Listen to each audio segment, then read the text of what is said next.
So ngayon ang tanong, alin dito ang inyong mga gagamitin para sa inyong waterproofing sa roof deck? So let's talk about Cleverseal, no? So Cleverseal is a one-component PU acrylic waterproofing that offers excellent resistance to chemicals, thermal conditions, UV rays, and natural elements, no? It's recommended for waterproofing of areas na nagre-require ng light duty lang or foot traffic lamang na dapat structurally sound ang concrete. Yan ang nire-recommend ng PU acrylic. Kasi hindi siya kasing tibay ng 100% polyurethane.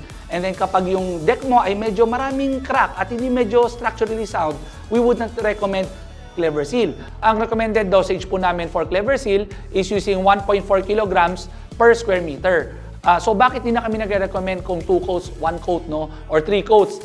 Kasi ang concern namin, once you use a roller, minsan pinipiga natin, inuubos natin, ano? So minsan microns na lang, sobrang nipis. So of course, hindi niya na-achieve yung thickness na required, which is 1 mm. So alam ko mga iba magrereklamo, "Oy, ang kapal naman yan." Well, kung gusto niyo mag-achieve ang 2 mm na crack bridging at ma-achieve yung waterproofing, that's how thick you need to achieve. Ayan. Kung gusto niyo na mas matipis, I suggest na tingnan niyo yung technical data sheet ng product na binibili niyo if it can achieve truly the 2 mm crack bridging.